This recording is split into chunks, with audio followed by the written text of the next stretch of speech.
Oh, hello. It's Southeast Iowa Prep Sports Plus. It's me, Andy, with Jack. Oh, Oh, hello. Hello, everyone. Thank you for inviting us into your home again for this episode of Prep Sports Plus. what And are you, a vampire? I was trying to be like Mr. Rogers.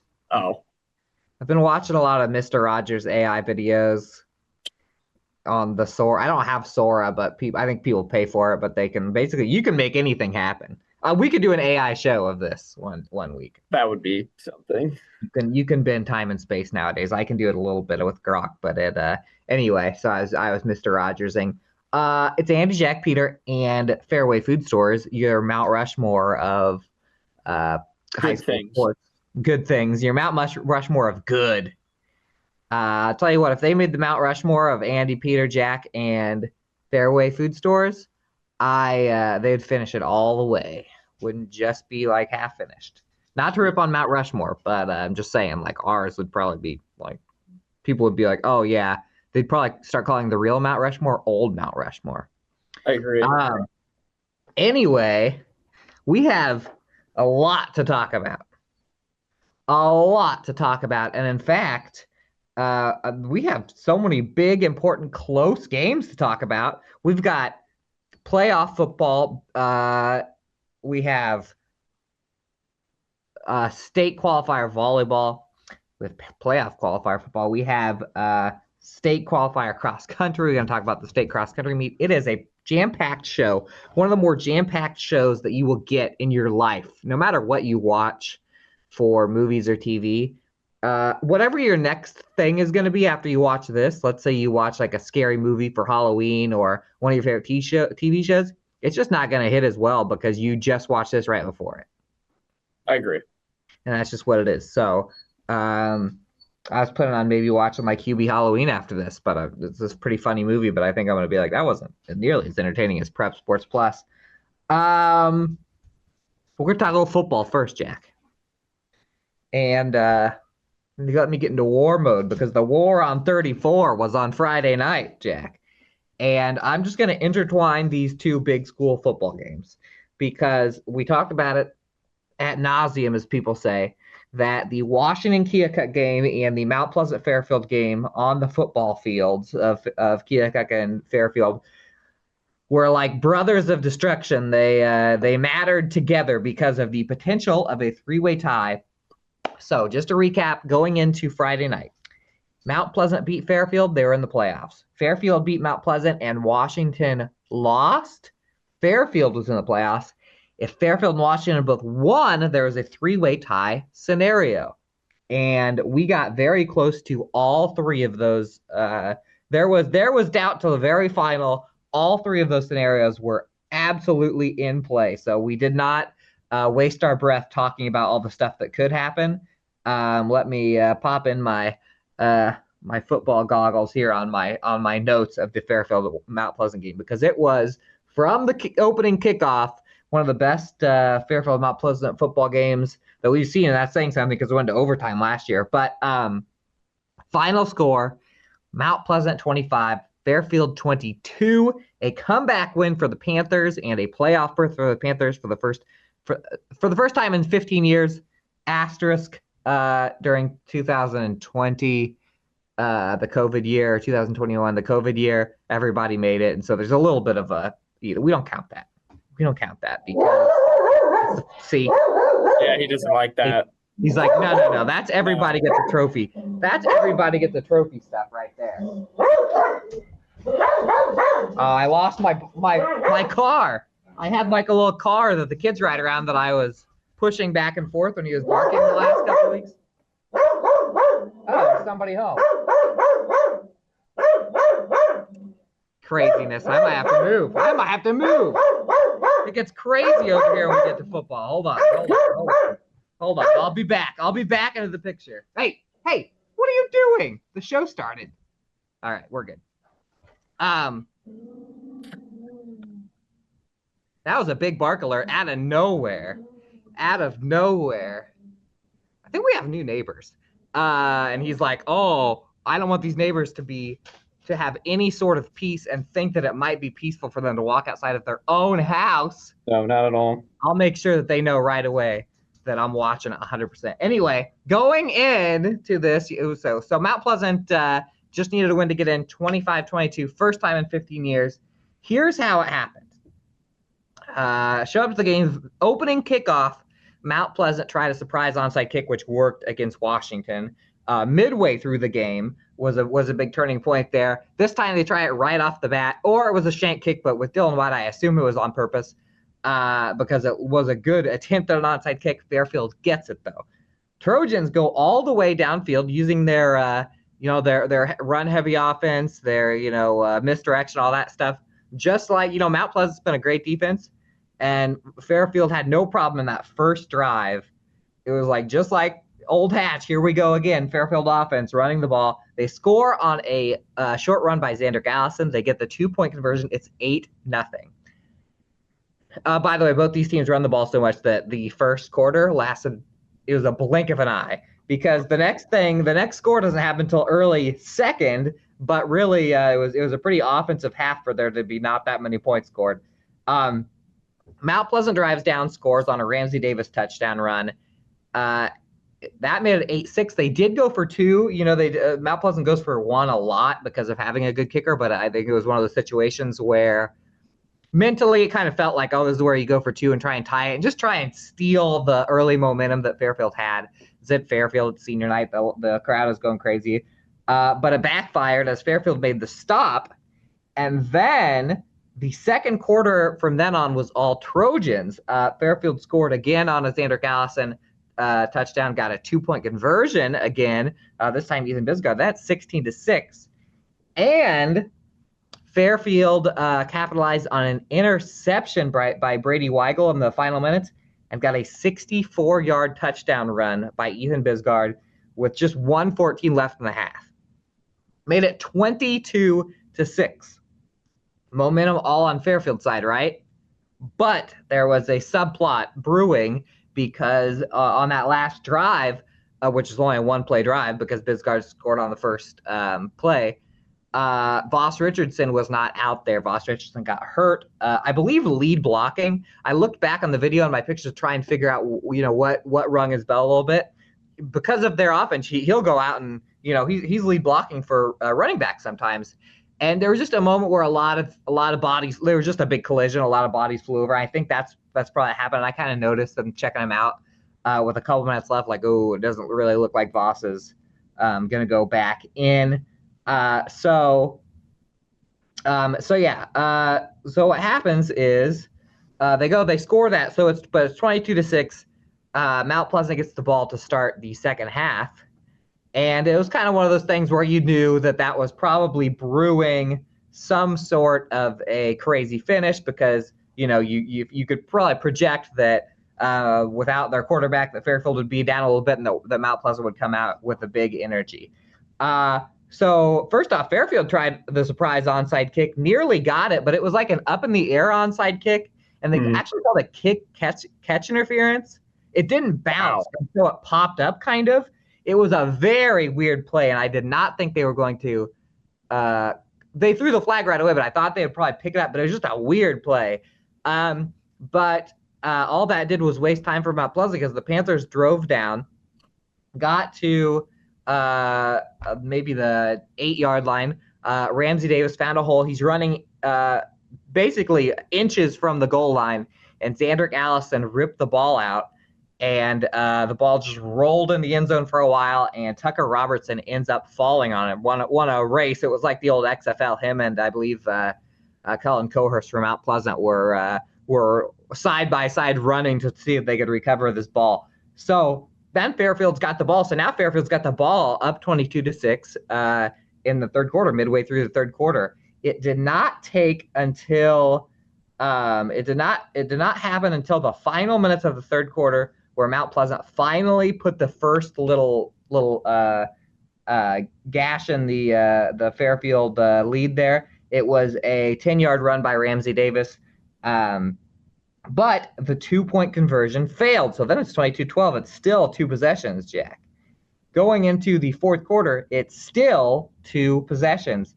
But and it was one of those things where you knew that Mount Pleasant was running against the clock a little bit. You knew that Fairfield weakened with the injury and the way Mount Pleasant was moving the ball, and Fairfield's offense just wasn't getting anything. You kind of saw it was like, oh, it's all going to come down to whether or not Mount Pleasant has enough time to chip into this league lead, especially down 10. And they were getting little chunk yards. Both teams were, as they tend to do. And much like Bisgard's run, out of nowhere, Griffin Jones bursted out for a 68-yard touchdown run down the right side early in the fourth quarter. Completely changed the flow, like the feel of the game, because at that point that cuts it down to they actually went for 2 and failed again, so it was a 22-18 game. But it was like, all right, now it's within 6. Now Mount Pleasant is one more of those away from winning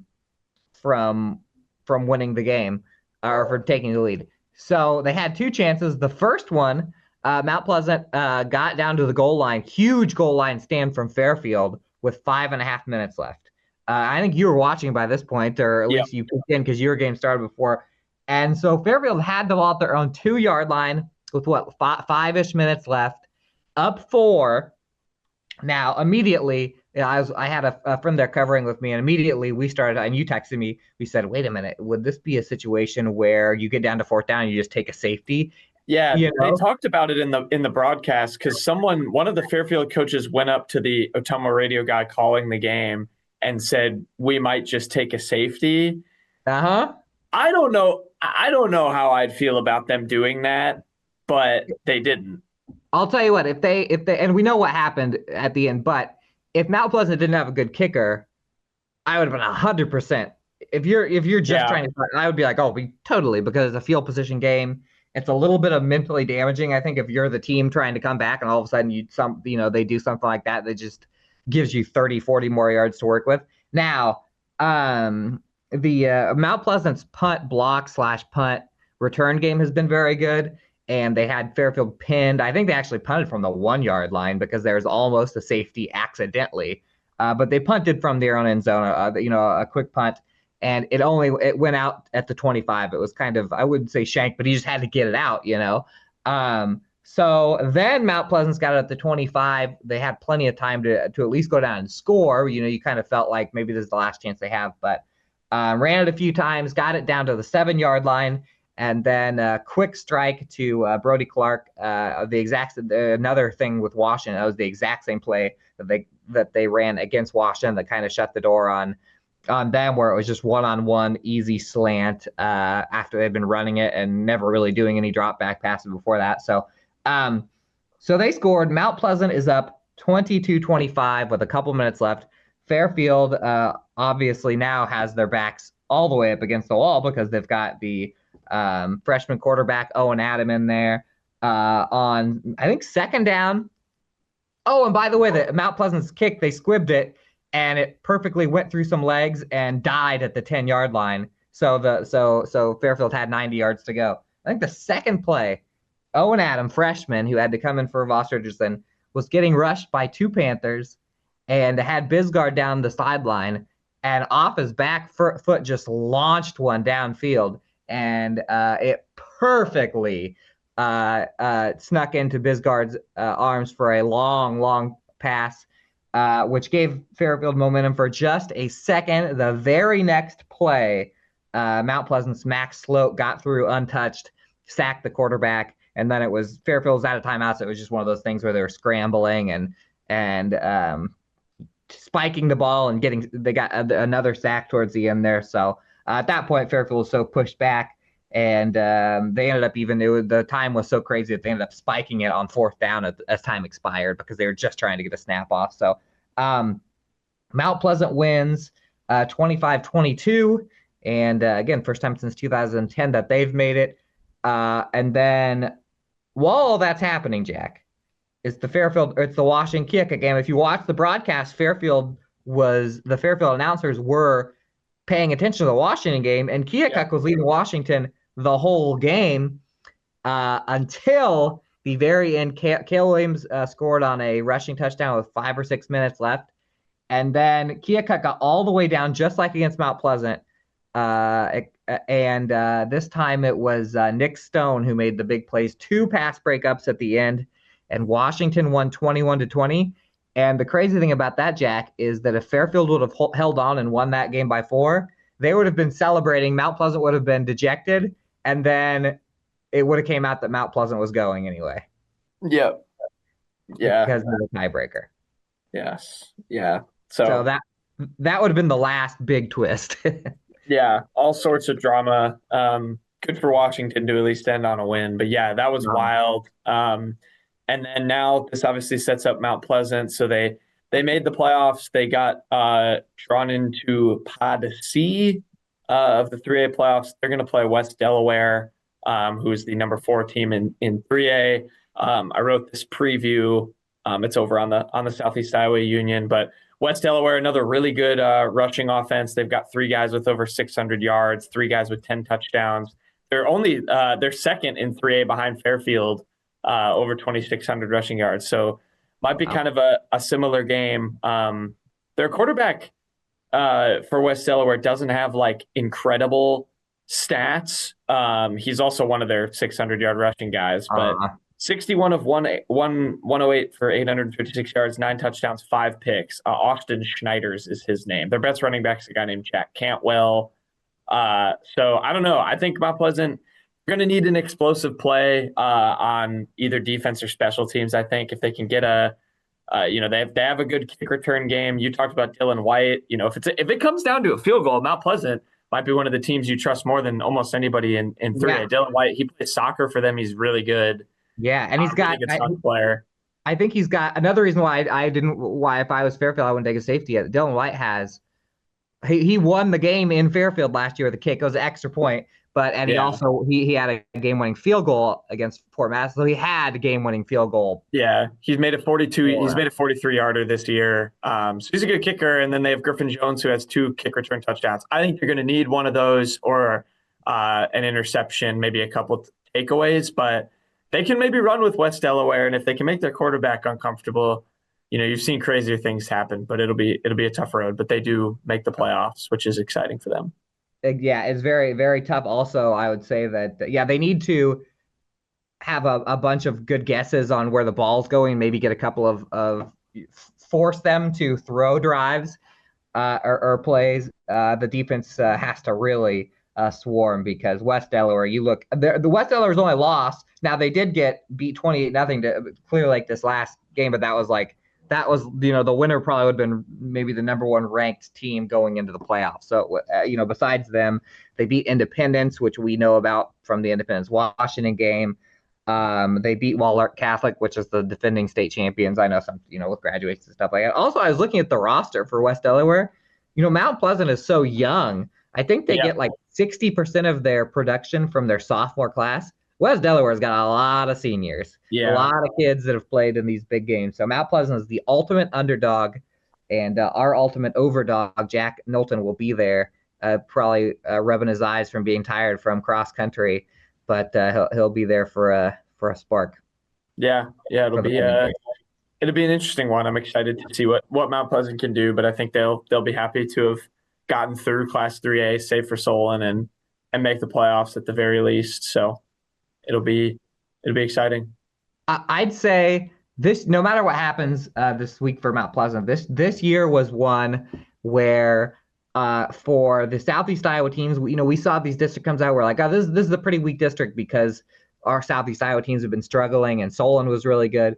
But seeing what Mount Pleasant's been able to do with so many underclassmen this year, only having a couple of losses against real strong teams, seeing what Fairfield could do with basically, I think they had like 12 or 13 regular varsity players that were there, and seeing that how they improved despite all that, and they have a really good junior class.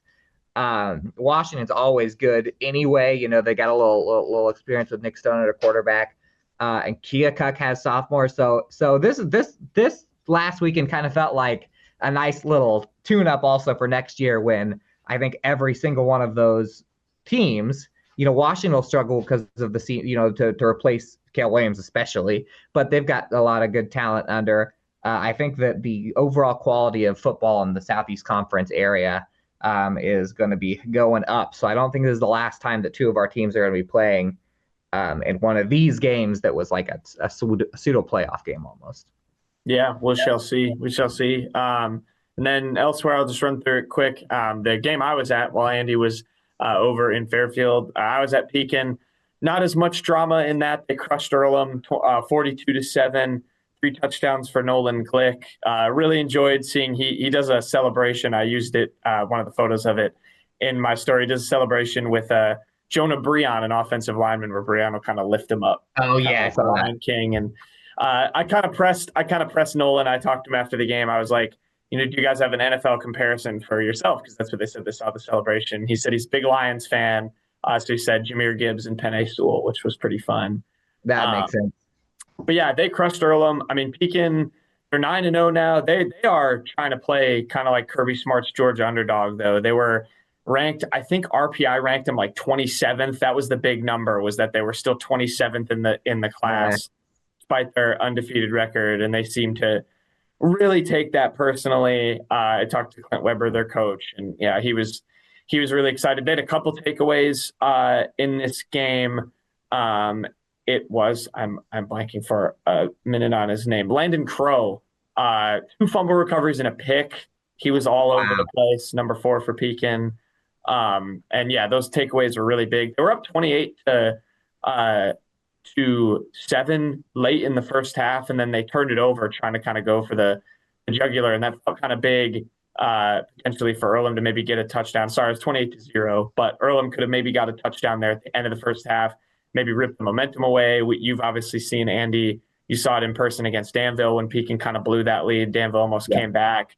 North Mahaska was another game that they came back and almost beat them, but Pekin didn't let that happen. They got a takeaway right after that, and then were able to come out in the second half. They went up 35-0 and kind of cruise. So big win for them. And then they continue to just get, kind of the cold shoulder from the state, because they drew North Lynn in the second round, which I will hand up. I just got to laugh. Oh, look at that. It's raising my hand on the reacting. Yeah, good job. Well, there's a reactor. There it goes. Yeah. Oh, cool. That's pretty cool. But anyway, I will hand up if any Northland people read the Southeast Iowa Union. I apologize. I made an error and spelled your school Lynn instead of Lin. That was. You know what? That all falls on the editor too. So I would also hand up. But regardless, no. I mean, Northland's 8-1. They beat Columbus in the first round. That was one of our teams that got eliminated, along with Waco and why am I blanking? Who's the other one? No, that's it, right? Oh yeah, it was just Columbus and Waco. You're right. Yeah, because we had 3 winners, and not a lot of close games in the small school realm, which is good for the winners. But yeah, I guess you had these, but you could talk about Mid-Prairie had to come back a little bit. Yeah. So anyway, so Northland will be a tough test for Pekin. They'll get that at home. Andy will be there. That'll be really exciting. That's a rematch, by the way, of one of our best games last year. Pekin beat Northland 28-20 in the playoffs last year. So you got that as well. And yeah, Mid-Prairie won.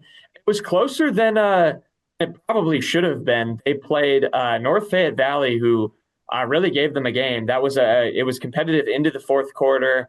Mid-Prairie kind of daggered them. It was Brooks Weber for a pass to Caden Koss that put them up. I think they were up 26-19, and so that put them up by 2 scores and kind of won them the game. But yeah, it was 13-13 at halftime. Mid-Prairie got shut out at home in the first quarter, which, I mean, they're leading Class 3 in touchdowns, so kind of surprising, but they got it together. Caden Koss, who had that 26-yard touchdown pass that put them up 33-19, or 26-yard touchdown catch.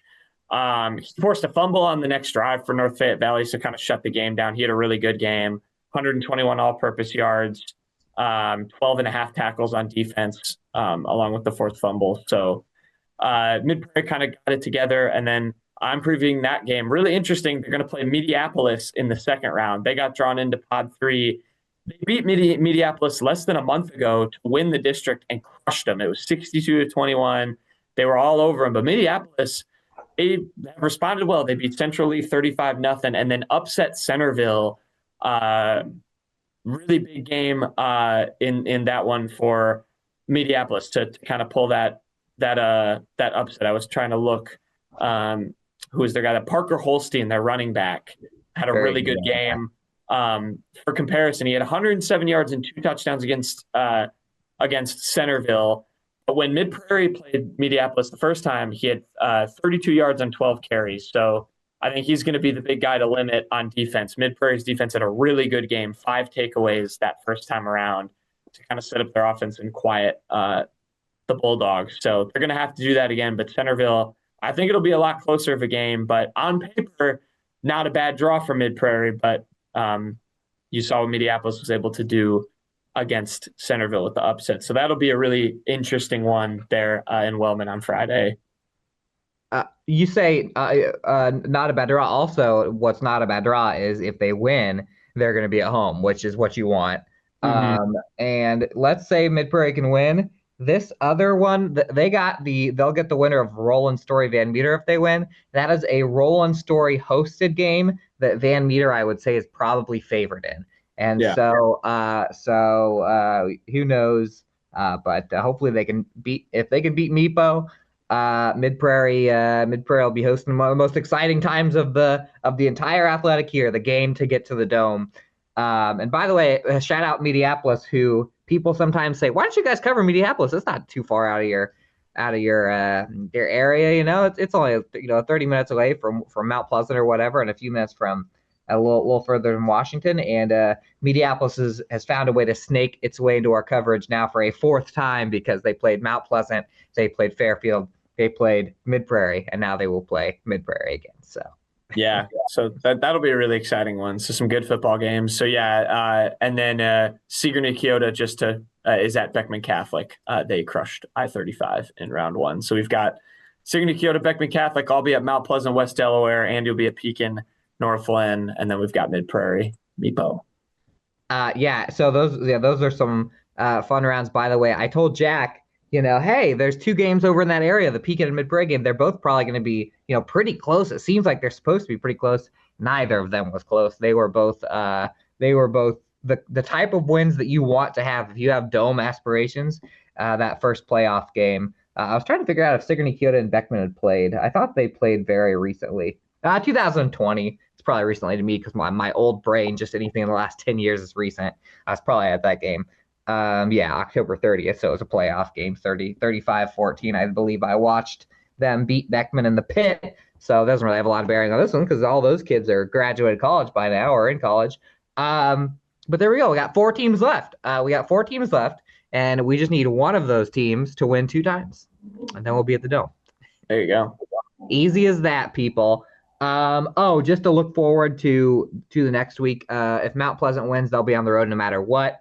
If Sigourney Keota wins, they would need an upset from Clarion, Goldfield Dows over Grundy Center to get back home. Otherwise, they're going way up in Ames territory for Grundy Center. Mid-Prairie will be home if they win. And that's it, right? Yeah, that's it. Yep. That's it. Shout out to all of our teams this year. And hopefully we got a month left of football coverage. But we at least have a little extra volleyball coverage. And when we come back from this commercial break, Jack will tell you about one of the games of the year and volleyball. You don't want to miss it. Stick with us.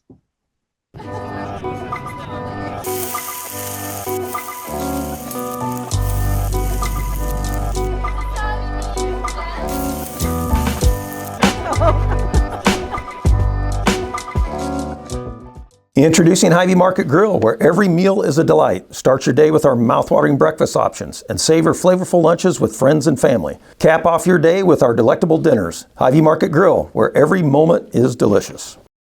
The Connie and Amanda team is dedicated to giving back to our community by actively engaging with our clients, businesses, and the public. When it comes to helping you find your next home, investment, or commercial space, the Connie and Amanda team is here for you. At WCHC, our goal is to take great care of our patients and our staff. We are able to approach you, take care of your issues, but also give you a path, as far as referrals or treating you right then and there. Our role in the community is taking care of something that matters to everyone. It's their family and their health. More than you expect for your health care. Welcome back. Southeast Iowa Union Prep Sports Plus. Andy and Jack, Peter on the ones and twos, Fairway Food Stores, and all of our advertisers making this thing run. Jack was at the Class 3A region, he'll tell you, volleyball final last night in Wellman. Jack, tell us all about it.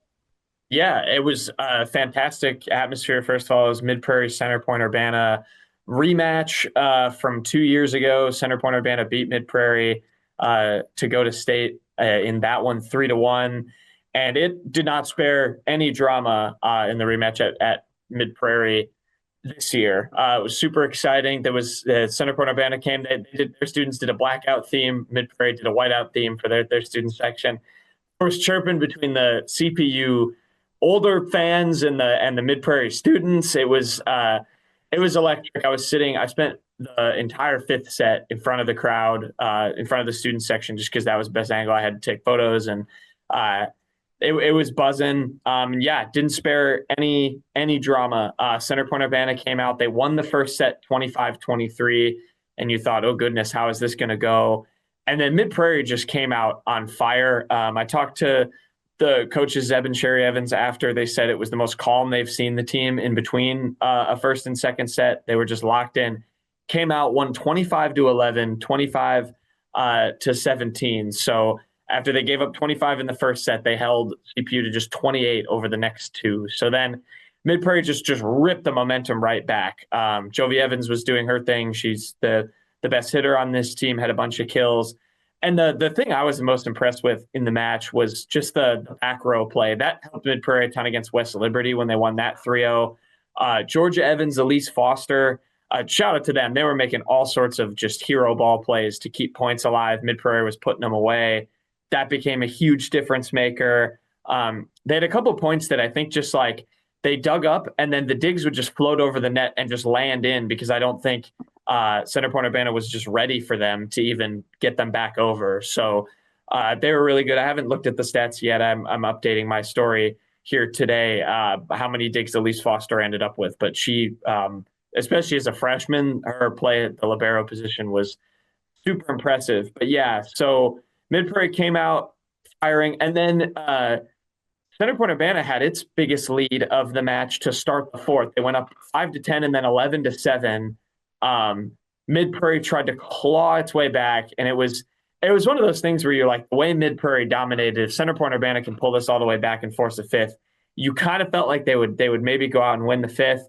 Mid-Prairie tied it at 16. They tied it at 17, but just couldn't pull away. CPU went up 22-18. Mid-Prairie called a timeout. They got a point back, but Center Point was able to close and force that fifth set. And it kind of felt like the mood was going to change a little bit. And then Mid-Prairie just did exactly what they did in the beginning of the match. Came out, they went up 7-2. Center Point-Urbana called a timeout after 5-2. Then I think they were up 10-6, and they called another timeout. And just in that 15-point set, when it only goes to 15 instead of 25, there's just not enough room for a comeback when you get off to a big lead like that. Jovi Evans had 5 kills, I counted, in the extra set alone. And Mid-Prairie was able to come away with the win. The fans stormed the court afterward. They were very excited to get back to state. They reached state for the second straight season after they went last year and lost to Mount Vernon there in the quarterfinals at Extreme Arena. So they're going back. It was very exciting. I talked with a bunch of the Mid-Prairie seniors. It was one of those group interviews where then Andy had to listen to it in my car to identify the voices before I forgot who talked. But got some very great quotes from them, got some great stuff from Zeb and Sherry Evans just about what the win meant and the details of the match, because it was a dramatic one. But yeah, Mid-Prairie sees it through. They're going back to state. They're going to play Assumption in the quarterfinal round. It's the 7-2 matchup in Extreme Arena. That's 10:25 a.m. November 4th. Andy, I'm going to tell the people I'll be there. I assume I will be there on Tuesday at Extreme Arena. I believe that you will be our man on the scene.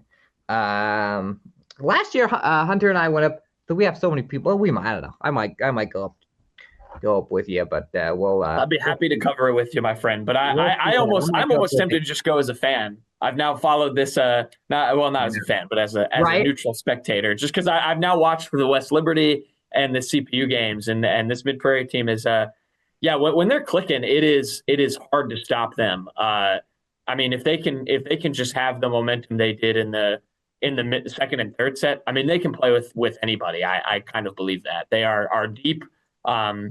They have really good back row play, and they keep points alive, even though they're not the tallest team in the world. So they really aren't the tallest team in the world, but they've been able to make up for that in athleticism. Now, so they were the 8 seed last year. They played, who was it, Mount Vernon, right? Yeah, Mount Vernon. Last year, Mount Vernon was by far the best team, and Mid-Prairie gave them a little bit of a sweat. You couldn't take a set, but the same thing that happened to Mid-Prairie happened to. Mount Vernon was so good. That's what the coaches were saying, was this year it does not feel like there is a Mount Vernon. Like, there were a lot of teams knocked each other off because there were a bunch of ranked matchups in the regional final games, but that's what they were kind of saying, was like, it doesn't feel like there's one team that's just going to run the table, and it kind of opens the door just a little bit for maybe a run at state. We'll see.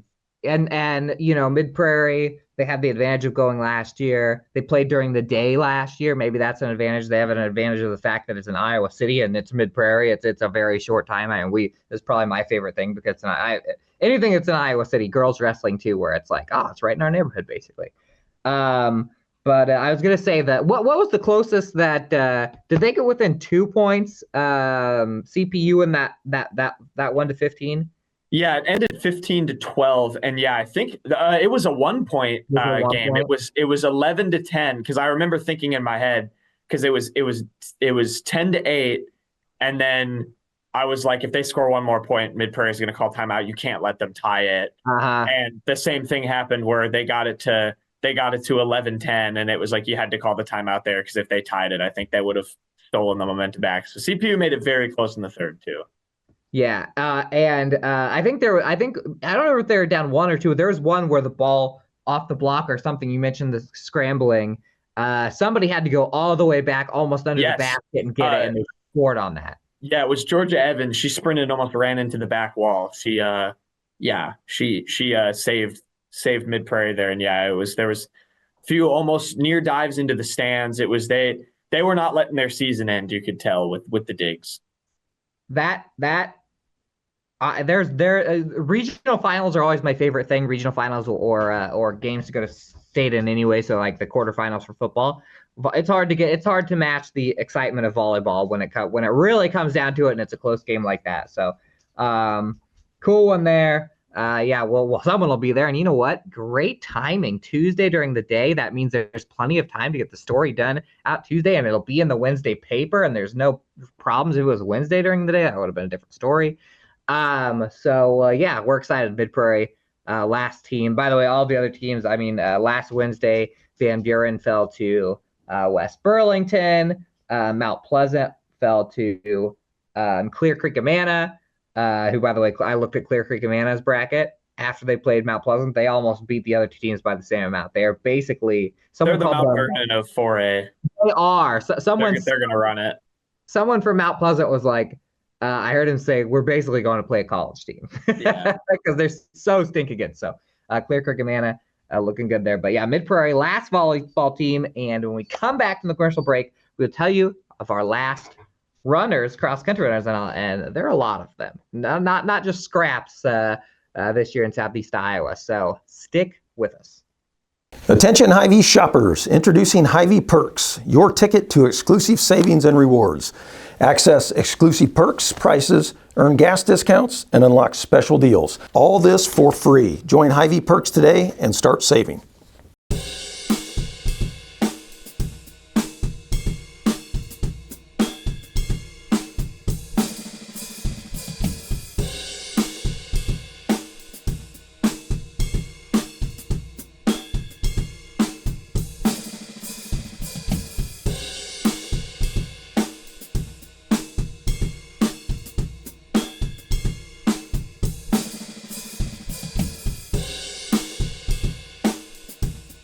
At Seafirst Credit Union, we're all about making connections, like how we connect you to that dream vacation with a savings account designed to help get you on the flight there. Connect with See First today and see why together is better. Hey, you want to see something really scary? Thrills, chills, and things that go bump in the night. The Russians' House of Terror. Family-friendly Halloween treat. Visit the Midwest Haunted Rail. Unlimited rides on the Ghost Train, trolley, and carousel, blow-ups, and carnival ride, all for one low price. Kids 4 and under free. Scare up some fun at Midwest Haunted Rails, McMillan Park, Mount Pleasant. In the heart of rural Iowa, where community matters most, the connections we make are made to last. Meet KCTC, your hometown internet, phone, and TV provider. At KCTC, we're not just about technology, we're about people. Our dedicated team are your neighbors, committed to bringing you top-tier services right where you live. We believe in giving back to the community that raised us. Experience the power of a real connection with KCTC. Join us in building a stronger, more connected Southeast Iowa.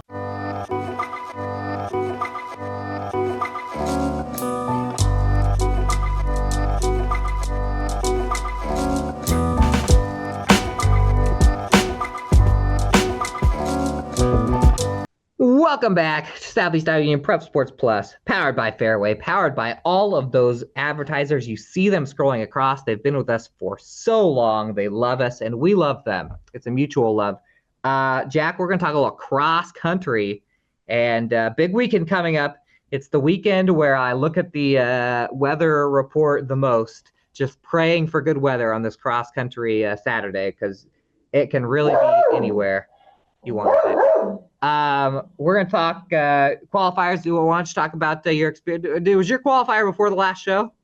I did talk about all of them, but I can just run it because it was on Wednesday. It was last Wednesday. So no, we taped the show on Wednesday. Oh, you're right. So it would have been, I guess it would have been after the show technically. Yeah, you're right. You were at the big school qualifier. Yeah. 3A qualifier. How much fun did you have? It was a lot of fun. Weather was good, so that was for sure a plus. But got 3 runners each from Mount Pleasant and Washington. Avery Fedler, my lead of the story, was the moment it still isn't too big for her. She cruised. She ended up. It was really funny. I went down the chute to take pictures, and she kind of looked at her watch and just kind of walked across the finish line, just because obviously, this time isn't a PR and it doesn't really matter before state. But 18 minutes, 59 seconds, she beat Center Point-Urbana. Shout out Center Point-Urbana. Alaya Kuzi by 7 seconds, and won the qualifying girls race for 3A. Talked to her about it afterwards. Said she was pretty relaxed. So again, just kind of calm through all this stuff. And all these big races. So she did it again. She qualified. Quintry Lee will join her at the girls' race for 3A. She finished 9th in qualifying for that. She's trying. I asked her, she said her goal is to get under 20 minutes at state. Just over that. She got 63rd overall last year. So she's, I'll tell you what, she's in my wife's class in school, and she talks about getting under 20 minutes all the time. My wife, every single time I go watch a cross country, she asks if Quintry got under 20 minutes. So I have there you go. So that's her goal, and we'll see if she does it. Obviously, just a sophomore, so talented member, one for the future, as along with Avery Fedler. As a team in girls, Mount Pleasant finished 7th, so didn't qualify there. As a team, we didn't have any. Neither Washington nor Mount Pleasant qualified as a team. But on the boys' side, Silas Hewlett, big race for him. 16 minutes, 44 seconds. He finished 9th in the boys' race, so he's going to state for the first time in his career. Just a junior. Said he was feeling sick right before the race, and then when that gun went off, it just kind of clicked, and he was fine. So he said he was very nervous. He did not run well, in his opinion, at SECs. So I was really happy with his performance. And then Andrew Reese for Washington was the lone qualifier on the boys' side for them. 9th in team scoring for Mount Pleasant. On the boys' side, Andrew Reese, he came in 11th. He himself, I've talked to him a few times this year. He is always, very critical, very, thinks, wants the best for himself. He is his own harshest critic, and and was that after the qualifier race. Did not think he ran that well in his own eyes, but he finished 11th. He is going back to state, and he is very excited to kind of build on this. Obviously, took home the SEC individual title, won the Washington race. He's had an outstanding year. So if it's anything to go on, it'll only be a blip on his radar. But he is going back. The Demons took 5th in team scoring for the boys. They also took 5th in team scoring for the girls and had 2 qualifiers, just like Mount Pleasant. Iris Dahl, she also finished 11th. So Reese and Dahl both 11th for Washington. She's going back to state for the 4th time. And she'll be joined, really exciting this year, by Emma Horek, who finished 14th, just snuck into qualifying. She was super excited about it. Was really just amped up. She thanked her brother, said her brother's been her biggest supporter this year, which was really nice. Gave him a big hug after she crossed the finish line. So, and Iris was very excited for her as well. So the 2 of them will be at state. So we'll have 4 girls runners in the 3A between Mount Pleasant and Washington, and 2 boys runners, 5th in team scoring for the Demons in the qualifying race. So yeah, some exciting stuff and some runners, I think, especially on the Washington side, that are pretty hungry to do well at Fort Dodge on Friday.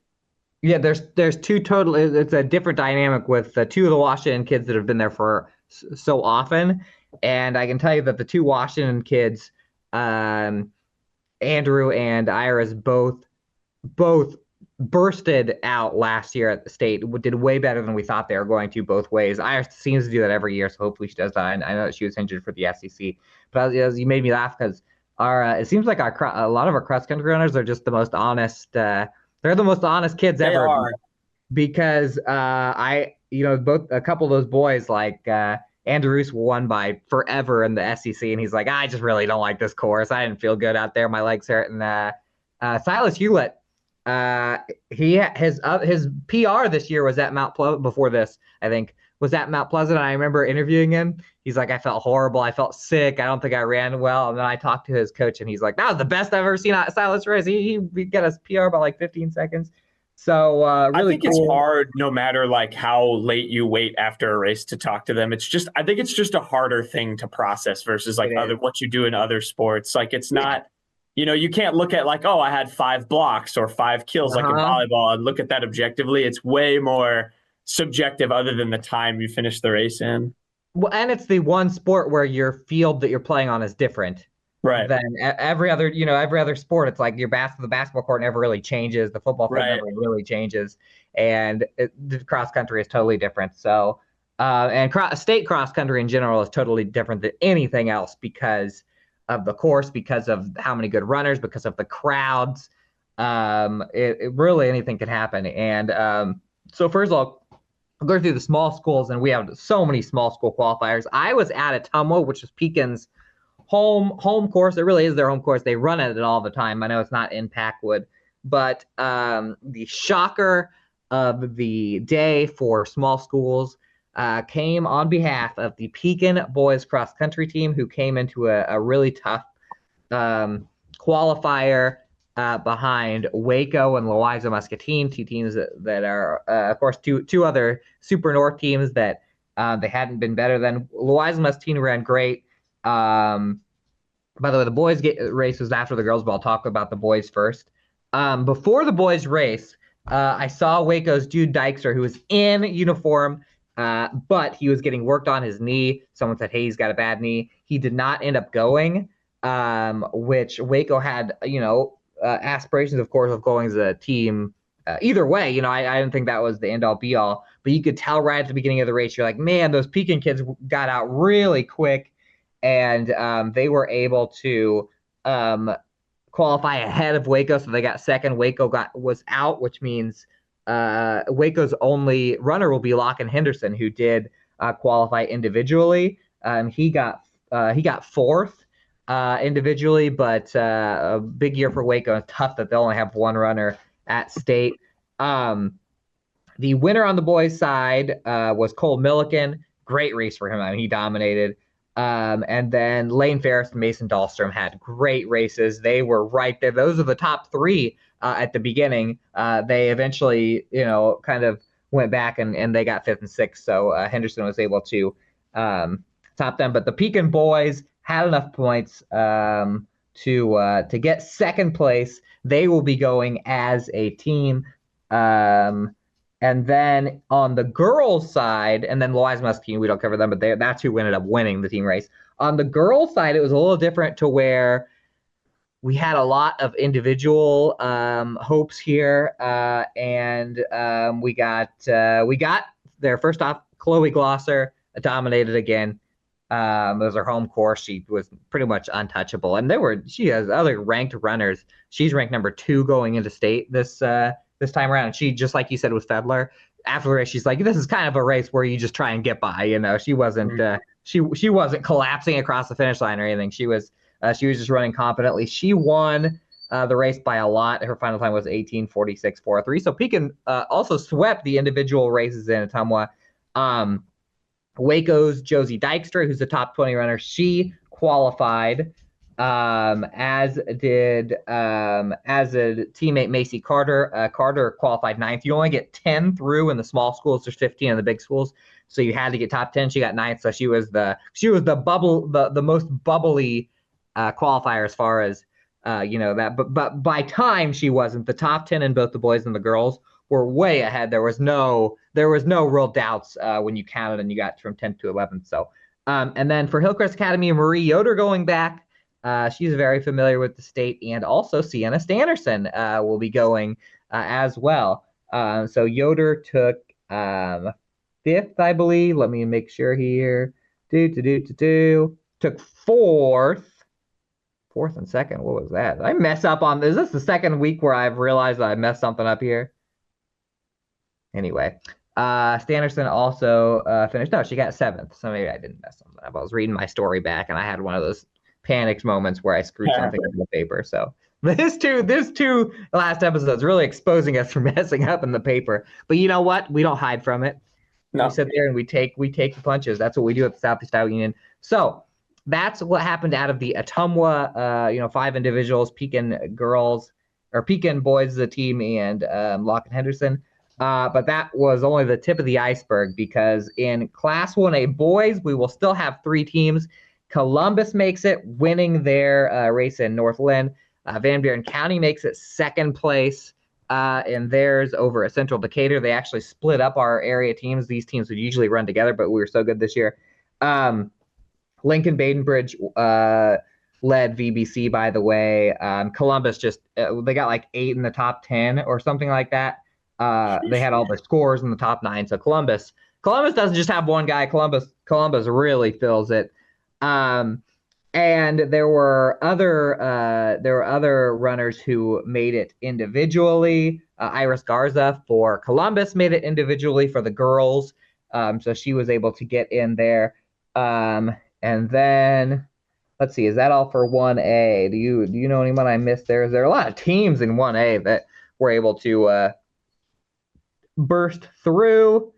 And I believe that was it for 1A. Now 2A, Mid-Prairie, the defending state champions in Class 2A, battling in girls, battling injuries all year. They do get through. They get 2nd to West Marshall in their qualifier. The points difference between 2nd and 3rd was like, I think I might have it in here in the story somewhere, but it was like 60 points. It was, yeah.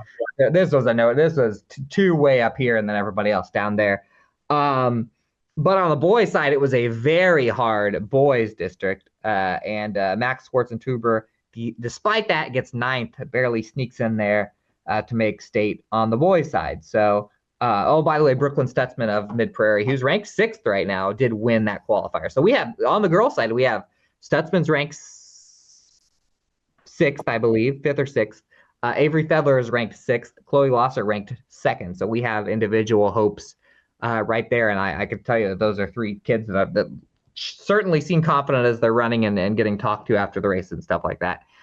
So a lot of confidence that someone's going to show out. You never know. Cross country, we have so many options of someone really showing up, and you really just never know what's going to happen. I remember like 3 years ago, I think when Emmett Schwarzentuber won state for the Mid-Prairie boys, when he was like the 5th ranked runner, and we didn't even think of him. And Mid-Prairie girls had just not won. Like, they had just had a tough one, and we were like, oh man, we came all the way out here, they didn't win, and then boom, we had a state champion anyway.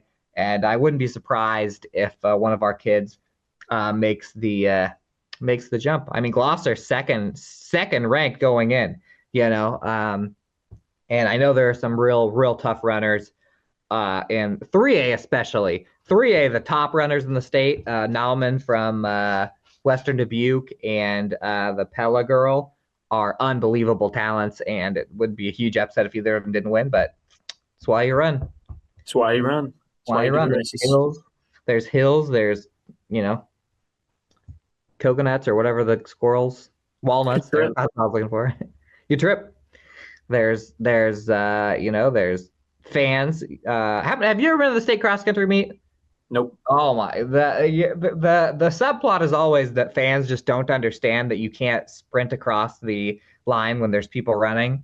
There's just so many fans. It's like a riot out there, and so that's another thing, is trying to navigate the fans, because there will be at least one time you see somebody run directly out in front of somebody. So it's gonna be wild. I'll give you the picture scouting report though, because I'm a wily veteran. We'll both be there. Jack will be there for the Friday.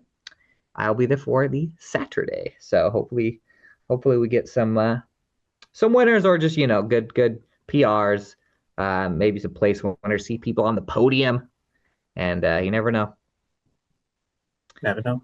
I never know, and that does it for the biggest probably the biggest preview day of the year, or one of the two, where all the state stuff is going on.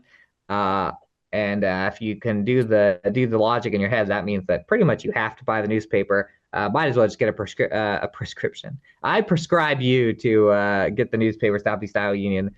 Jack and I will be there all over. And yeah, that's it, Jack. That's it. All of our coverage for the next couple of weeks will be state or playoff or state coverage. It is down to the big time. Boom, boom, boom. Boom, boom, boom. And everyone who watches this, you're big time. But we would never big time you. And that's why we will be back for Southeast Iowa Union Press Sports Plus next week.